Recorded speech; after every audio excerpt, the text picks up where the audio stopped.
I really would like to get at. One, using somatic therapy with psychedelics, and then also using it in lieu of psychedelics.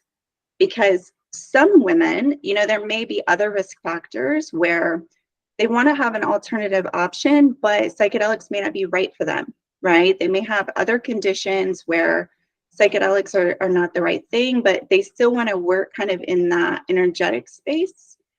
And so, yeah, so with that, can you tell us a little bit about yourself and kind of how you got into this work and kind of how things unfolded for you? Thank you so much, Tina. I am really honored to be, talking to you about this kind of stuff, because I know a lot of the guests and people that you've talked to before are people that have actually experienced premenstrual dysphoric disorder. Wow, words, hard. Let's do it. So for anybody that's tuning in that's new to me, I'm Kaira Mayestra. I'm the founder and owner and purveyor of all things Somastery Therapeutics, which is a company that teaches a somatics training that's very much a blend of like somatic experiencing, which is one of the leaders in the somatic field, and also a blend of the things that I developed when I was working as a psychedelic practitioner, as a psychedelic facilitator. Yeah. And so the journey of how I got into this work is very like linked in with psychedelics. I was on my own healing journey from my own complex PTSD symptoms that were manifesting in other ways. And I very much by accident ended up becoming a DMT facilitator. I didn't ever really think I would work with DMT, which is the active ingredient is DMT. It's the same as what is in ayahuasca, if you've heard about that, if you're new to psychedelics. And it is smoked. It's a usually very intense, kind of profound psychedelic experience that's pretty short, about like 5 to 15 minutes each time that you smoke it. It can be administered in all kinds of crazy ways, but what I learned over my mentorship, this 2-year training that I did with DMT, was the DMT started showing me how it was helping people release trauma from the system. Mm-hmm. And I would see the same thing happening again and again. And it taught me about these 5 channels of awareness, the things that I would see. The person would kind of come out of the mind and come into a visualization or some kind of like imagined experience, whether it be auditory or, with smell, sight, sound, taste, touch, like all the things, but it would be an imaginative experience. And there would usually be a movement or posture that kind of followed. People would end up doing mudras or making sounds. There'd be something that the body would do.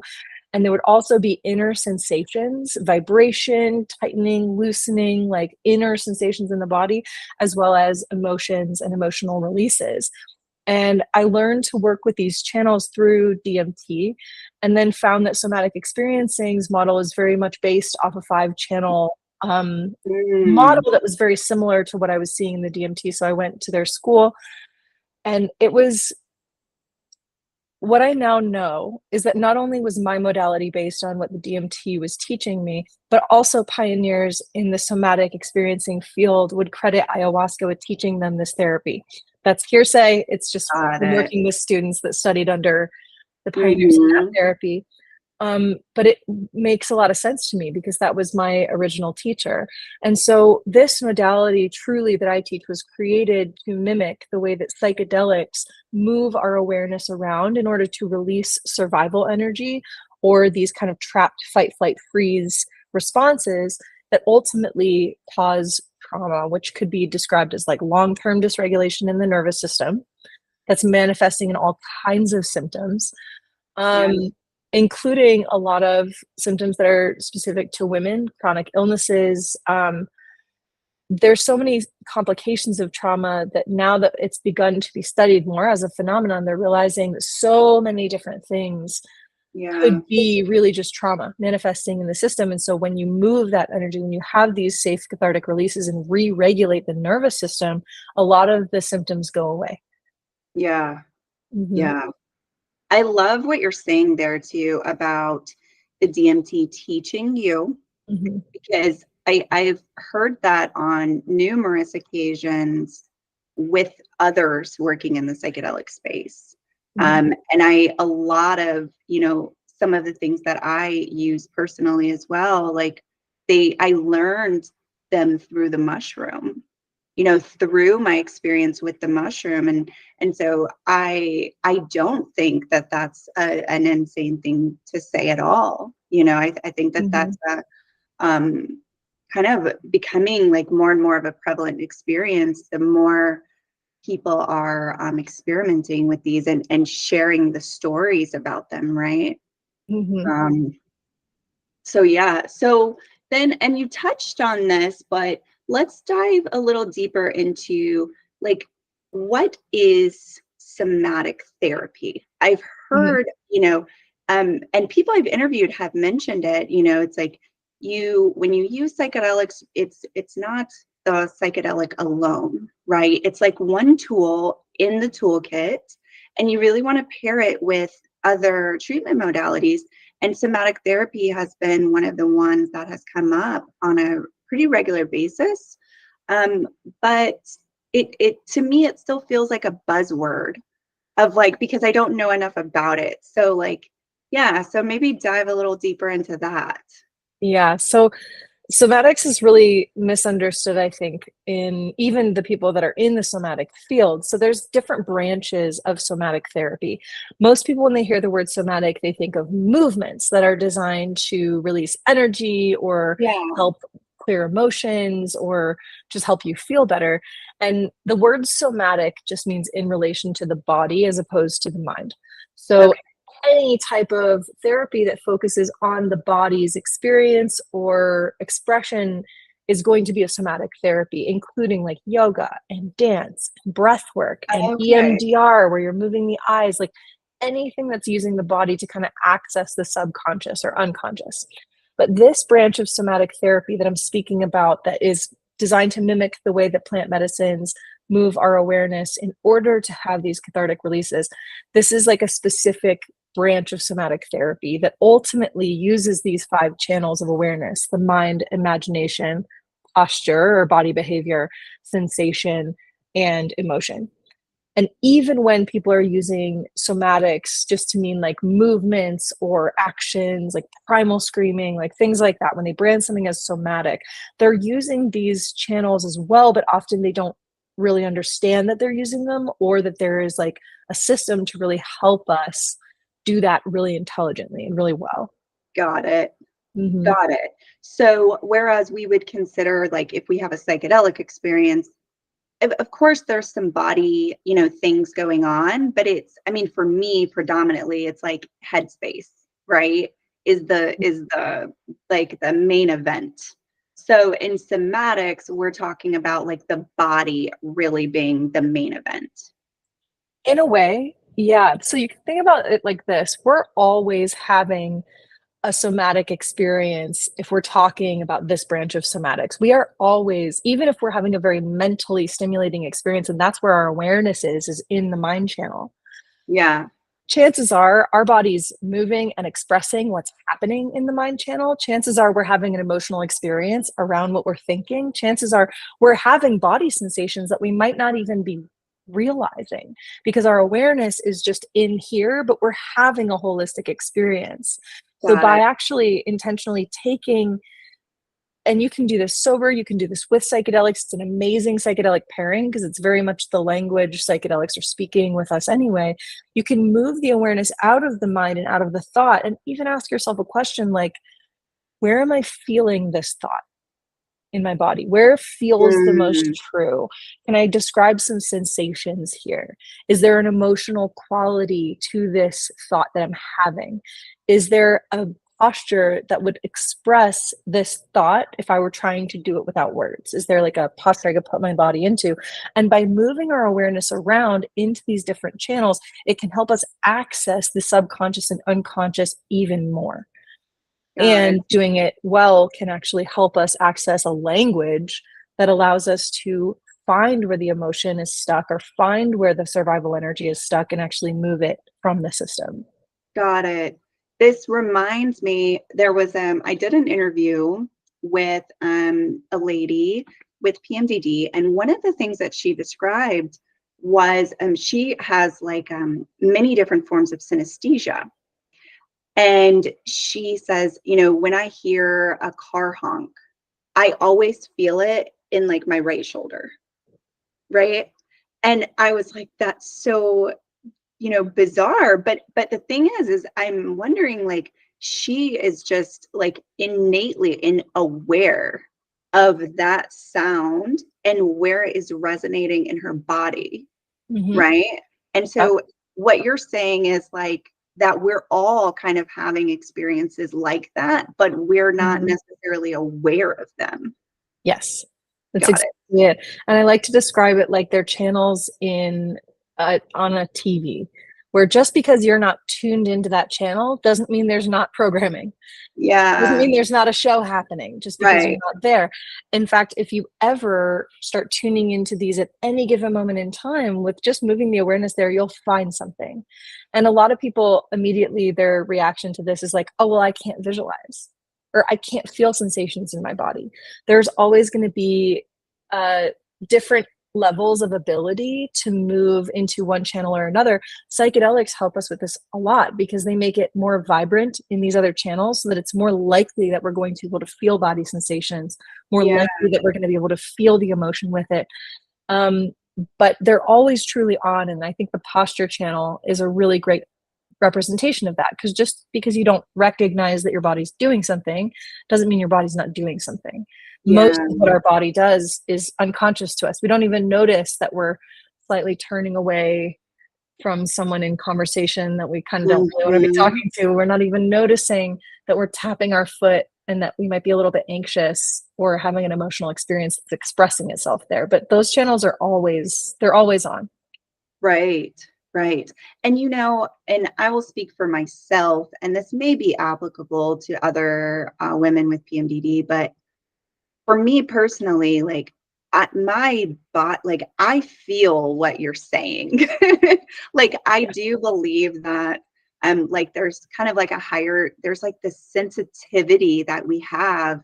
And it's almost, I wonder if we may be, I feel like that awareness can be attained, you know? totally. I Totally. think because, yeah, PMDD definitely, there's already somatic things going on. And so, but it's like, it's the learning, right? It's the Hmm. learning how to look at it through that particular lens in Hmm. order to identify it, you know? Hmm. And But then it just opens up this entire world, because what I'm explaining can sound maybe abstract. Maybe there's your little truth meter is like ringing as you listen to this, whoever you are. But what this really is that when we can really move our awareness into different channels, these are like parts of a digestive system that help us digest emotional energy or survival energy that's causing dysregulation. And we often just try to digest it through the mind, trying to alleviate Mhm. symptoms, trying to, Yeah, fix the thing that's causing this. yeah, But it's like trying to digest food just using your stomach. And so when you have access to this, it's a language that allows us to speak directly to the unconscious, which is the thing that's in the driver's seat, yeah. anchoring all of those symptoms, anchoring the experience that we're having. So we're learning now to just have this language that can help us have a conversation with where these things are stuck and eventually help them resolve and move out of the body, ultimately accomplishing that nervous system regulation and the dissolution of our symptoms. Got it. Hmm. Got it. And that, it seems, and I hear exactly what you're saying because, like, for me, I overly intellectualize my stuff, right? That's exact. You just called me out. Um, Me too. Me too. I yeah, hear you, girl. And it's so cool because a lot of these kind of more esoteric or energy modalities can leave us, people that really like having kind of a grounded 3D explanation for things, feeling a yeah, little bit lacking, or like, did it work? Did it not work? Like, I don't know. And with this, it's really cool because if it works, you will know, you'll feel the impact. You'll feel it while it's happening. You're having the experience that legitimizes what I'm saying. And so just for anybody that's like curious, like, okay, how does it work? We will get into tools in this conversation about how we can actually start using this when you're experiencing PMDD symptoms, when you're yeah. trying to resolve your trauma. I'll give you some like really fun, easy tricks to take with everybody that's watching. But it's just, it's really nice for us people who really like to mentalize and have Mhm. a grounded understanding of like what it is and how it works and how to do it. Yeah. So that we Yeah. don't just have to run on belief alone when we're trying to like heal. Yeah. Yeah. And yeah, and I think like it's the logic, right? It's like I'm always trying to apply logic and but even to spirit, it's so bad because even to spiritual and even to the esoteric and even to all of these Mhm. other things, I'm still like just in that brain state where it's like once it clicks for me logically, I'm there, right? Mhm. But what you're saying, I mean, again, like I think having the experiences with psychedelics in the past for me has opened me up to like, oh, there's so much shit that I don't know. Mhm. And so it's like and then it allows that like soaking in of other things that could have sounded, crazy, but nothing about what you're saying sounds crazy at all. Right. Yeah. That's why I like Um, it. It's like the intersection of spirit and yeah, science. So it's really exactly. grounded in science of the nervous system. Yeah, Yeah. exactly. Um, Okay, so in one of the things in women with PMDD, microdosing in particular is becoming more common. Um, Mhm. and so that's one of the things is how might we pair somatic therapy with like a low dose practice or even even because for me microdosing yes, but like was it really microdosing? Me not so much. I was a little, I was doing enough where I could get like into a meditative state. So there's that too, right? And it's kind of a mix for people, right? Depending on where you're Mhm. at. Absolutely. So the question is, how can we pair this with low dose psychedelic Yeah. experiences? Yeah. Yeah. I love this question. And for anybody like in my network or yours that doesn't know what microdosing is, or maybe is just getting introduced to this concept through this conversation, it's when you take a sub-perceptual or very lightly perceptual dose of the psychedelic medicine. And I'm talking like now, I actually just had a interview with Mitch Leister, whose work is in sublingual ketamine, which is like pretty low dose, like you don't feel it very much. You can also microdose with psilocybin. You can microdose with ayahuasca or DMT. You can microdose with different kinds of psychedelic cacti. Like there's all Mhm. different things that you can microdose with weed. Yeah.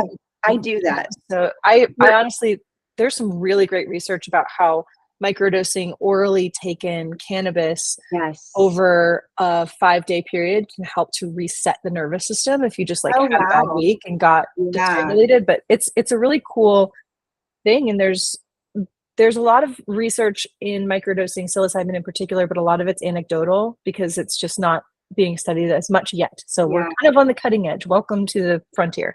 Right. Um, what's cool about this is that you can start playing with these 5 channels as an avenue to help digest emotional experiences or bring yourself back to a deeper sense of safety, clarity, ease. And you can do this throughout your day. That's what I teach my students in our 2-month certification program is like start playing with these 5 channels when you learn them and bring them into everything with you. So if you are on a microdose of anything and you want to begin playing with this, a great way to start would just be learning how to actually take the awareness into the different channels. Hmm. And I like because a lot of us are on a healing journey and we actually need to focus on regulation and being able to feel deeper felt senses of Mhm. safety, clarity, ease, peace, compassion, whatever it is you can ask yourself like, how do I want to feel right now? Okay, I want to feel peace right now. Where in my body feels the most peaceful? And no wrong answers. It can be your hair, it can be your feet, it can be your chest, it can be your stomach, it can be your hips, like wherever it is, put your Mhm. awareness there and then see if you can feel sensation. It'll help if you name the sensations to yourself so it feels like it's loosening, it feels like it's staying still, it feels like it's a little bit warm, it feels like it is hot, cool, moving, like whatever it is. and just begin to try to actually feel these deeper senses of whatever the emotion is you're trying to invoke, including you can move it out of the sensation channel and begin to visualize, okay, that area in my body that I feel more peaceful.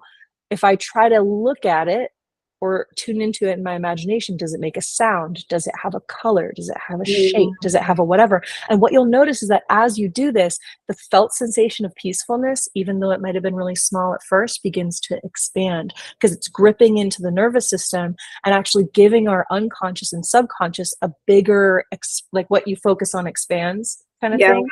And when you focus on that in the channels, it's going to take your nervous system with it to a place of peacefulness. Got it. So that I love this because it's like, you know, typically, like, let's say I'm in yoga, right? And my yoga instructor will be like, you know, focus in on the place where you're feeling like the tightness in your body, right? And focus your energy there and put your breath there. You know, so that's the only way I've ever heard that described. And what you're saying is the exact opposite, which is super intriguing. So there's times to put your focus on something that is edgy or that kind of hurts or that is like a dysregulating experience. And there's time to put your focus on a regulating experience.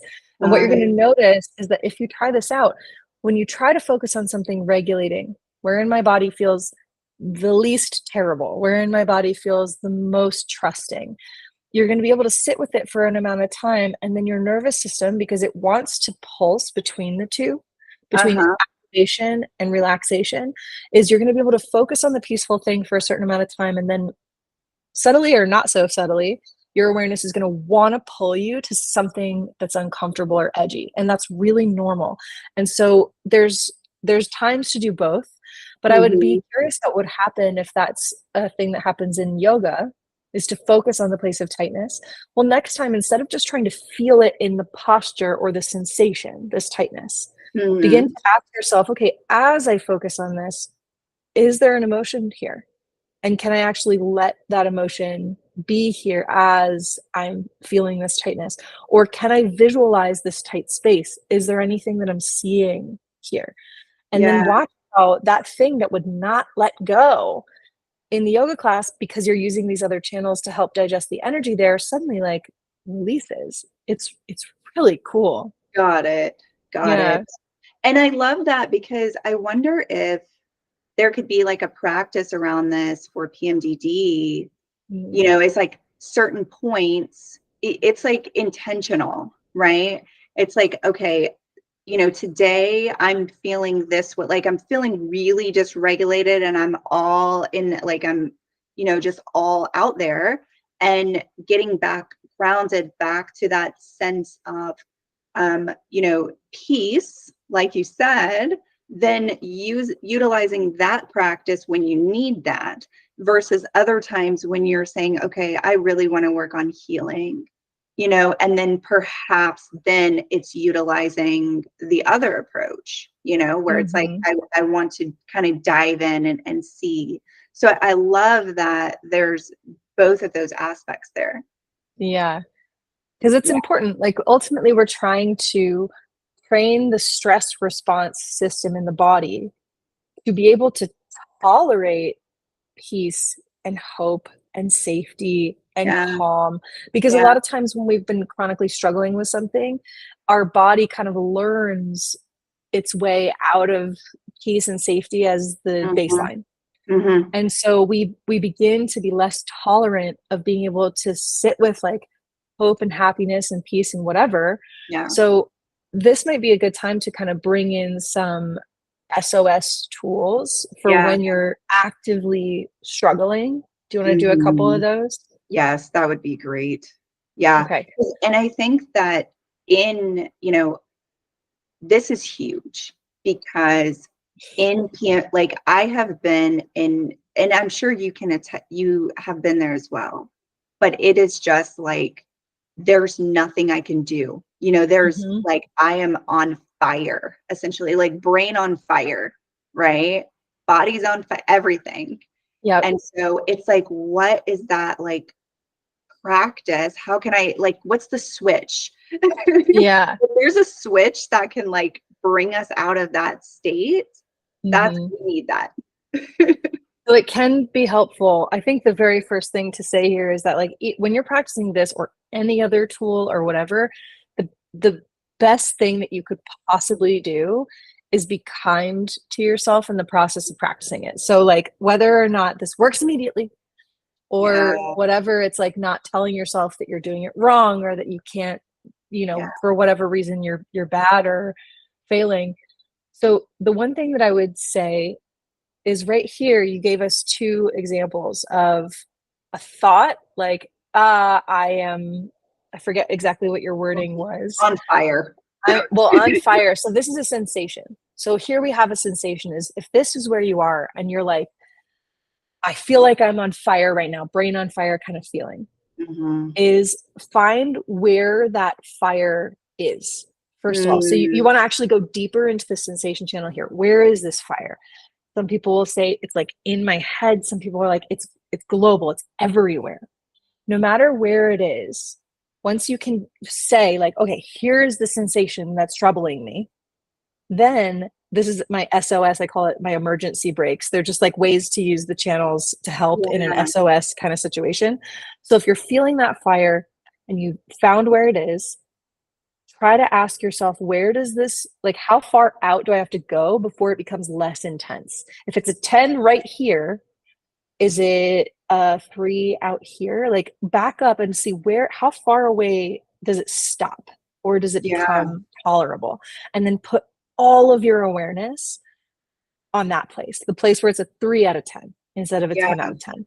And try to describe it to yourself. You can use the posture channel to be like, oh, it's out here. So now I'm going to actually keep tracing it with my hands. I might visualize what happens as I focus out here. It might look like a force field, or like starts to get a little fuzzy, or whatever it is. But just keeping your awareness not in the center of it begins to really calm the nervous system down. And it goes right into like deep subconscious and unconscious mechanisms in the body that tell the unconscious, oh, we're not in the middle of the fire anymore. We're out here where it's safe. Ooh. And then you'll see the fire sensations start to dwindle and usually start to relax. This can work with sensations of tightness, sensations of heat, sensations of nausea, even like muscle pain, whatever it is. Just like find the edge of it and put your awareness there. Other times you're going to be looping on a thought. That's for us mental gals. That's pretty common, is we're looping on a thought. And so a way that you can do that is to ask yourself, where does this thought feel the most true? So where is the place that this thought feels the most true? And then you go into the sensation again. Okay, it's in my chest. What is the sensation? Feels tight, feels ungodly tight, feels unbearable, so tight, so dense. Okay, well, where does it stop feeling like that? Or you can even ask yourself, where in my body feels the least like that thing? And then you'll move to a place in the body and you'll notice the thought loops start to ease up. I see. So So going back to the first tool that you were talking about where in my body can I find that sense of peace and getting out of that thought loop by bringing awareness to that. Yeah. But it often helps to, like, because we're looking at the alarm bells when we're in a distressing situation. Sometimes we're like, I'm freaking out, I'm having this terrible sensation. You're just like, where it feels nice. And it won't work as well as if you actually find where it doesn't feel good first. Yeah. Because then once you're there, it's like, okay, now I can move away from the thing because I know where the thing is. Right. And it's not, because then you're narrowing it down instead of allowing it, because it's hard to know, right? Until you put awareness to it, it's hard to know. Your whole life is shattering, right? Until you start picking things apart and it's like, okay, but actually I'm safe right now. Actually, I'm not in physical danger, actually. And so you're walking back from those things and going back to that place of peace. Yeah, but if you're anything like most of us, when we're in that place where we're like, my whole life is shattering. Yeah. I'm feeling a lot of upset, pain, despair, whatever it is, Yeah. then just thinking to ourselves, oh, I'm actually safe, I'm actually fine, like that doesn't work at all for me. It doesn't work at all because we're Yeah. trying to use the most conscious channel, the thoughts, to affect the most unconscious channel, our emotions. But instead, if we can take the thought that's happening of my whole life is shattering and be like, okay, where does that feel true? Okay, it feels true in my head. The sensations are really tight and sharp. Okay, where does that tightness and sharpness start to ease up? And you go out there, then suddenly the thought, my whole life is shattering, suddenly starts to just not feel as true because our subconscious is like, oh, we're away from the sensation a little bit. It starts to calm down. And so it's this like hack to get these pleasant thoughts of like, everything's going to be okay, to actually land in these deeper unconscious parts of ourselves by using the channels of awareness to do it. Got it. Got Yeah. it. I love this. And I think that this is going to help a lot of people. Mm-hmm. I think it's already helped me, even in a short amount of time. Like just being Mm-hmm. able to look at things through a different lens, and having another tool because, psychedelics are a tool, and it's a tool that has been a tremendous impact in my life, but it's one tool. And there's so many other different ways that we can utilize them. And so I love this conversation.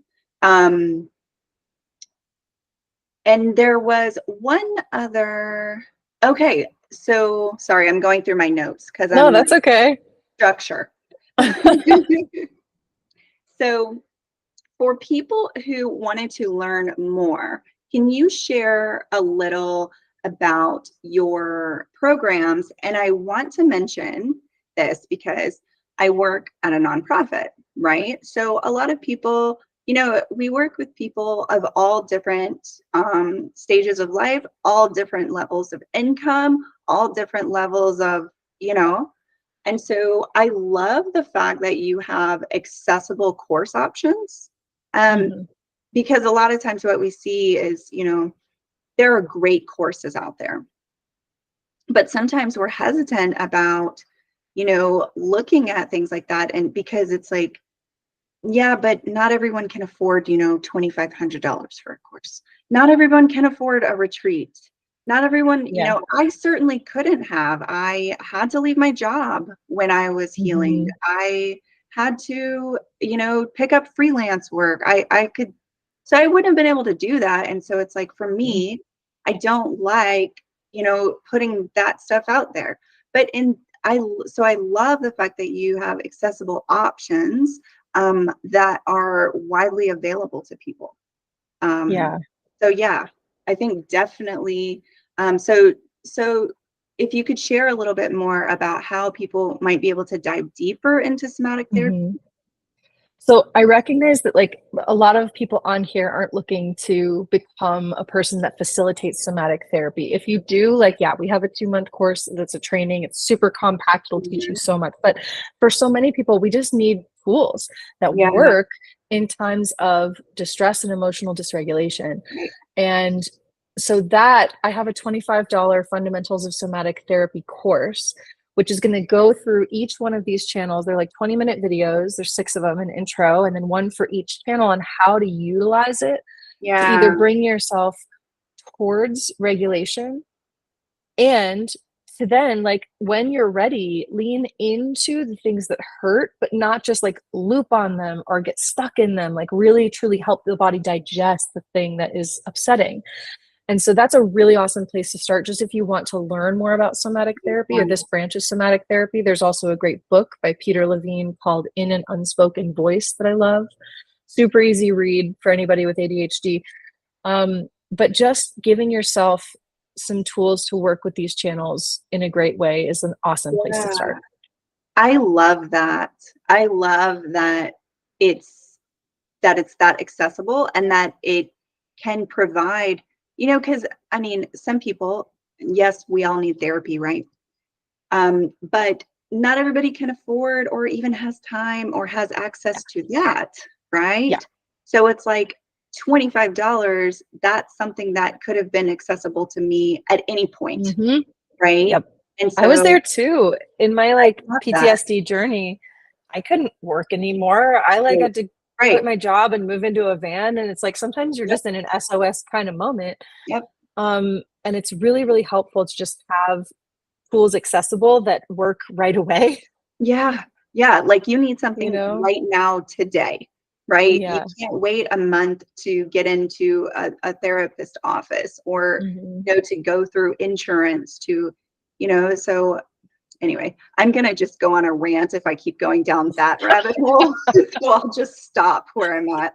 Oh, yeah. Um, but yeah, so thank you so much. I think that this is going to be helpful for a lot of people. And especially, for people that want to work with these modalities and are just looking for other methods, or maybe they've tried other methods and Hmm. it's not right for them. It's not doing the trick. So I love this. And I love the $25 course. That is Thank like, you. it's such an amazing thing for us as a nonprofit to be able to say, hey, like this exists and it's accessible, you know? Hmm. So thank you so much I for want that. to I want to just interject before we close too that Mhm. a lot of people, they have physical symptoms, or you have been diagnosed with PMDD, or there's things like fibroid cysts or Hashimoto's or chronic stomach issues, and you're just sure they're physical. You're sure that there is something physically in the brain chemistry or in the genetics or in, it's muscle pain, it's it's chronic heartburn, it's whatever it is. And I just want to really try to open the window here of when we regulate the nervous system, what we're seeing is that symptoms across the board begin to alleviate. Got So, it. they're seeing this when we begin regulating the nervous system with ketamine. Again, like checking out that we did a really fun interview with Mitch Leister about like ketamine and the nervous system and the healing that it can provide. But whatever you do, things like this can help directly retrain the nervous system to begin living on regulation more, which ups your body's natural Got ability it. to heal itself. So even if you are dealing with a physical thing and you're like, I don't want to go the emotional route to try to like fix my frozen shoulder or whatever it is, I really highly suggest you try it anyway, because Yeah. I myself have seen a lot of things that were supposedly genetic and supposedly physical dissipate in my practice as well. So Mhm. there's really nothing that you can lose from starting to learn a Yeah. little bit about this modality, because we've all had moments where we get emotional overwhelm or want to help somebody that's in emotional overwhelm and need those tools.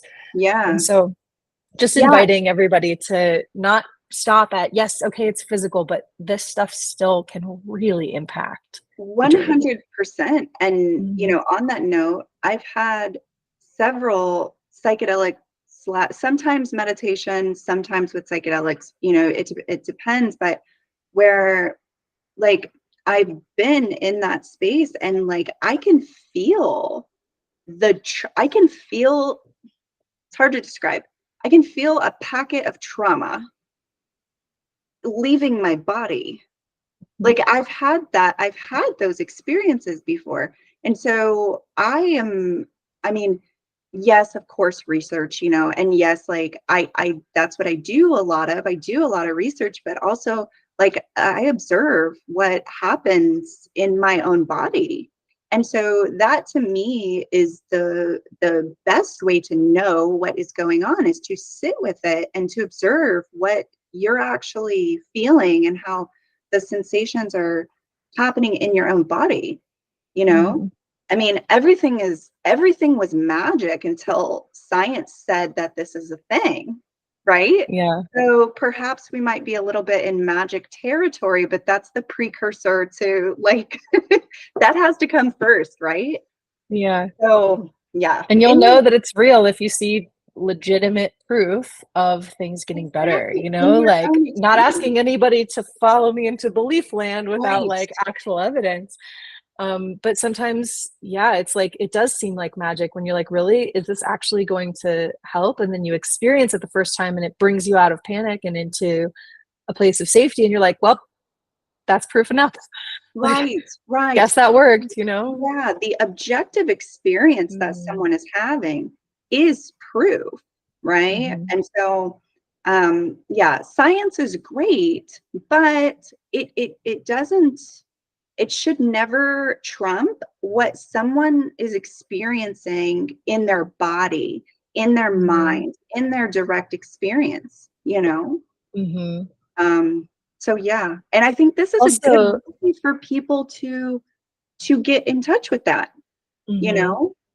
Yep. Studies are always behind. Science is always behind, right? Yeah. So, And that's why we're not taught that a lot of these kinds of issues and symptoms are trauma. That's why the yeah, conversation's not happening, is because science is like, that doesn't make sense. And so they aren't studying it. And so I think it's really important to apply science to methods like this that yeah, are, you know, so far our journey with it is anecdotal. We're like, well, I know it works because of this and this, but also my fibroids went away, my fibromyalgia's gone, I'm not getting mhm, migraines anymore. Like, science yep, needs to be applied to the things that are working so that we can then have a replicatable result again and right, again and have that right, proof. right. For my audience that's watching this, that would like to know a little bit more about PMDD and your work, and potentially even your efforts to have to get grants to people that are studying the effects of Yeah, psychedelics on their, you know, feminine specific issues, where can mhm. they find you and how can they get involved? Yeah, so we have several different projects going on, and they're all listed on our website. So that's dysphoricproject.org. It's spelled DYSPHORIC and then project.org. And so that's where kind of our main kind of content lives. We don't have a big social media following yet. We're still a small emerging group of volunteers working our asses off, but don't have a ton of, you know, resources yet. But then we also have a newsletter, Menstrual Moods and Mushrooms, that's on Substack. And Mhm. so we publish bi-weekly content like this. Not typically video interviews, but we're trying to get more into that. So yeah, and then on our website, our emails are listed, so anyone can reach out to us anytime. Amazing. And I have just such, I'm so honored to have in my work the opportunity to meet and collaborate with so many women that are just Yeah. epic healers and women on a mission. And it's so beautiful to watch like how that comes into the containers that I hold and the programs, but also it's just so nice to be meeting a woman like you that is truly, from her own personal experience, standing up and being like, this needs to change and I'm doing something about it. And so I just want to like praise you for being such a Thank heart-led you. entrepreneur and healer that's really working to create something beautiful in the world, because that's how the world changes, you know. It is. So It's it's the been such only an way to look honor. at this. It is. I figured that out. I've uh, been waiting for it to change hmm and it just doesn't. So I'm like, well, shit, someone's gonna have to do it. And then I yeah. was finally like, oh, I have to do it. hmm We have to do it, right? Like, yep. so I appreciate that. And thank you so much. Because the PMDD community, I think will benefit greatly from this interview and learn and just hell, there's options, you know? And so like, don't give up. If one thing hmm isn't working for you, there's more, right? And so yeah. I love this and I love your course, and yes, so I'm super excited and grateful. Yeah, thanks so much. And thanks for everybody that watched and tuned into this. It's a pleasure to have Yes. you here. It matters. And like, getting the word out on these modalities, getting the word out Yeah. on the fact that it can change and that it can heal, and just like holding you on the journey. Such a Yes, pleasure. absolutely. Thank Yeah. you. Thank you Thanks. so much.